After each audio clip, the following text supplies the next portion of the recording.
नाभि शरीर का एक ऐसा हिस्सा है जो काफी ज्यादा अहमियत रखता है। जन्म से लेकर मृत्यु तक इसकी काफी ज्यादा अहमियत होती है। बल्कि जब भी बच्चा जन्म लेता है तो माँ के पेट से ही नाभि से पोषण को ग्रहण करता है। यानी कि किसी भी इंसान की जो शुरुआत होती है वह केवल नाभि से ही होती है। यही वजह है कि नाभि केंद्र के ही माध्यम से उस इंसान के जीवन में सारी चीजें होती हैं। जैसे कि अगर किसी व्यक्ति के जीवन में धन की समस्याएं हो, या फिर अगर वह व्यक्ति बहुत ही ज्यादा परेशान रहता हो, जितनी भी चीजें करता हो हमेशा उसका दुर्भाग्य उसे घेर के रखता हो, किसी भी चीज में कोई सफलता ना मिल पाती हो, तो इसका मतलब ये होता है कि उस व्यक्ति का नाभि केंद्र कमजोर है। अगर किसी व्यक्ति का नाभि केंद्र बलवान होता है तो ऐसा व्यक्ति काफी ज्यादा सौभाग्यशाली होता है। ऐसे व्यक्ति पर पितरों की कृपा तो होती ही है, बल्कि आपको बता दें कि नाभि केंद्र में भगवान विष्णु का और माता लक्ष्मी का स्थान बताया जाता है। और यही वजह है कि जिन भी लोगों का नाभि केंद्र बलवान होता है, मजबूत होता है, तो ऐसे लोगों के जीवन में कभी भी सौभाग्य की, धन की कमी नहीं होती है। कर्ज की समस्याएं कभी उन्हें नहीं घेरती हैं। पितरों के साथ साथ माता लक्ष्मी की, भगवान विष्णु की कृपा उनको प्राप्त होती है। लेकिन सभी लोगों का नाभि केंद्र बलवान नहीं हो पाता है, लेकिन कुछ मंत्रों की सहायता से नाभि केंद्र को बलवान बनाया जा सकता है। इसके अनेकों फायदे बताए गए हैं और इसके काफी ज्यादा फायदे जीवन में भी देखने को मिलते हैं। तो इस वीडियो को बिल्कुल ध्यान से सुने, क्योंकि नाभि केंद्र अगर आप अपने जीवन में बलवान बना लेते हैं तो इससे जीवन में सुख समृद्धि बढ़ती ही चली जाती है। सबसे पहले तो वीडियो को लाइक करके कमेंट बॉक्स में ओम नमः शिवाय, हर हर महादेव अवश्य ही लिख दें, जिससे भगवान शिव की कृपा पर हमेशा बनी रहे। तो दोस्तों आपको बता दें कि नाभि केंद्र, जैसा कि हमने आपको बताया है, इसका जीवन में काफी ज्यादा अहम रोल होता है। और अगर यह कमजोर हो तो जीवन में दुर्भाग्य को उत्पन्न करने वाला होता है, और अगर यह मजबूत हो तो इससे सौभाग्य की प्राप्ति होती है। नाभि केंद्र में भगवान विष्णु का, माता लक्ष्मी का स्थान होता है, बल्कि कुंडलिनी साधना में भी मणिपुर चक्र इसे कहा जाता है। यानी कि नाभि केंद्र अग्नि तत्व का स्थान है, जिसमें भगवान विष्णु और माता लक्ष्मी विराजमान होते हैं। और यही अगर कमजोर हो जाए तो उस व्यक्ति के जीवन में आर्थिक संकट, कर्ज की समस्याएं, ग्रह कलेश और कोई भी सुख की प्राप्ति उसे हो नहीं पाती है।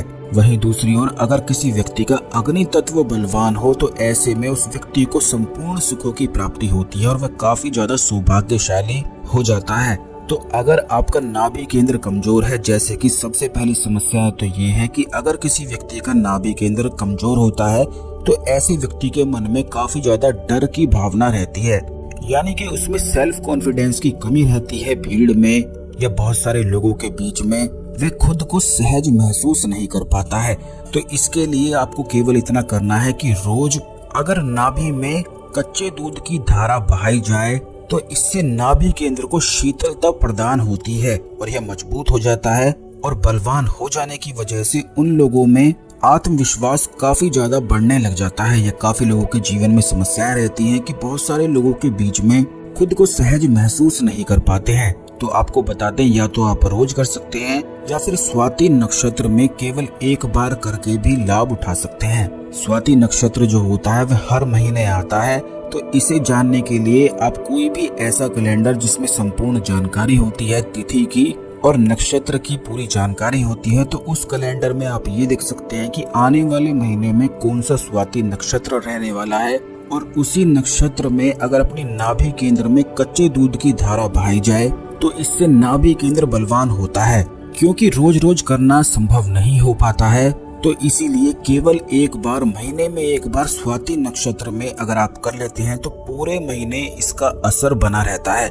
खास करके जिन कन्याओं के विवाह में बाधाएं, अड़चने आती हैं या शादी के बाद उन्हें सुख की प्राप्ति नहीं हो पाती है, जिस घर में वह रहती हैं वहां पर हमेशा अपमान का सामना करना पड़ता है, मान सम्मान उन्हें मिल नहीं पाता है, तो स्वाति नक्षत्र में अपनी नाभि पर कच्चे दूध की धारा जरूर अवश्य बहाया करें। इससे सीधा अग्नि तत्व बलवान बन जाता है और मणिपुर चक्र बलवान बनने की वजह से सुख और समृद्धि की प्राप्ति होती है। आपको ये भी बता दें कि जितने भी पंच तत्व होते हैं ये इंसान के शरीर में ही वास करते हैं, और अगर इंसान के शरीर में यह गड़बड़ हो जाती है, इन चक्रों में गड़बड़ हो जाती है, तो बस इसी से उसके जीवन में दुर्भाग्य बनने लग जाता है और वह अपने जीवन में परेशान रहने लग जाता है। अगर आप ये नहीं कर सकते हैं तो आपको बता दें कि मंत्र की सहायता से भी मणिपुर चक्र को, नाभि केंद्र को बलवान बनाया जा सकता है। नाभि केंद्र का जो बीज मंत्र होता है वह रम होता है। इसी के साथ राम नाम का भी जाप किया जा सकता है। राम नाम के जाप से भी नाभि केंद्र बलवान होता है और यही वजह है कि जो भी लोग राम नाम की साधना करते हैं उनका नाभि केंद्र बलवान होता है।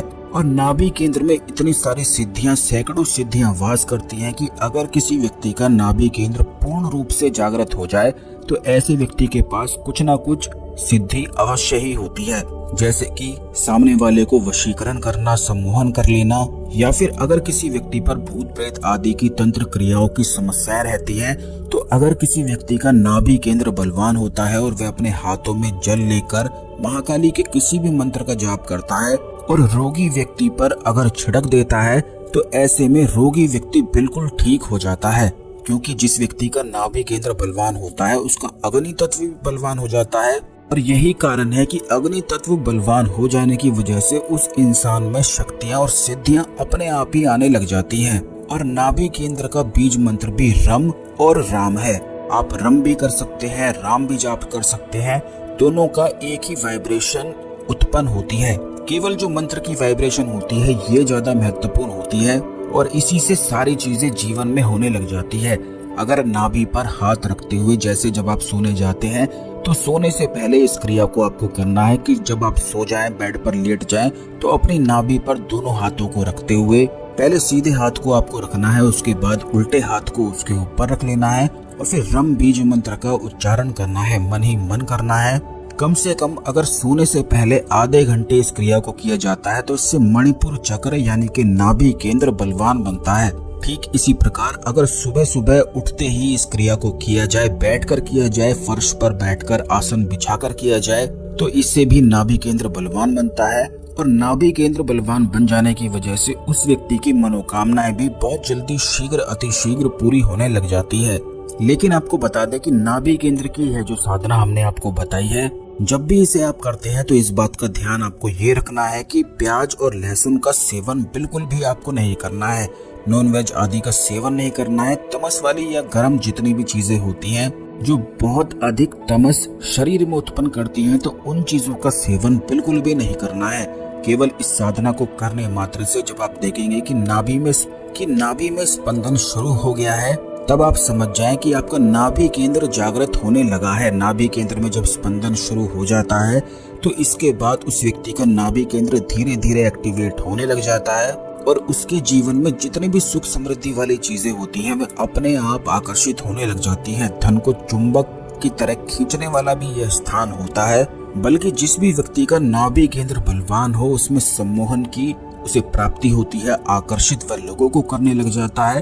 ठीक इसी प्रकार धन की जितनी समस्याएं होती हैं, आर्थिक संकट या कर्ज की समस्याओं में अगर वह फंसा हुआ होता है तो हर एक प्रकार की समस्या से निकलता है। यानी कि सांसारिक सुखों को संपूर्ण प्राप्ति करने के लिए नाभि केंद्र का बलवान होना बेहद आवश्यक होता है। आपको ये भी बता दें कि जब आप इस साधना को करते हैं तो अगर नाभि केंद्र पर हाथ रखते हुए पूरे ध्यान से अगर बीज मंत्र का, रम बीज मंत्र का जाप किया जाए और उस समय अगर आपके मन में बिल्कुल भी ख्याल या विचार ना आए, तो ऐसा करने से नाभि केंद्र बलवान होता है। यह ऐसी सरल सी तंत्रोक्त साधना है जिसे काफी सारे ऋषि मुनि और काफी सारे साधक करते हैं और अपने नाभि केंद्र को बलवान बनाते हैं। इसके बलवान हो जाने से और इसके जागृत होने से काफी सारी शक्तियों की, सिद्धियों की प्राप्ति होती है और इसे काफी ज्यादा तरीकों से बलवान भी किया जा सकता है, जो आने वाले वीडियोस में भी निश्चित हम आपको बताएंगे। इस खास जानकारी को दूसरे लोगों के साथ भी शेयर करें और इसी प्रकार की खास जानकारी पाने के लिए चैनल को अवश्य सब्सक्राइब करके रखें। धन्यवाद। ओम नमः शिवाय। हर हर महादेव।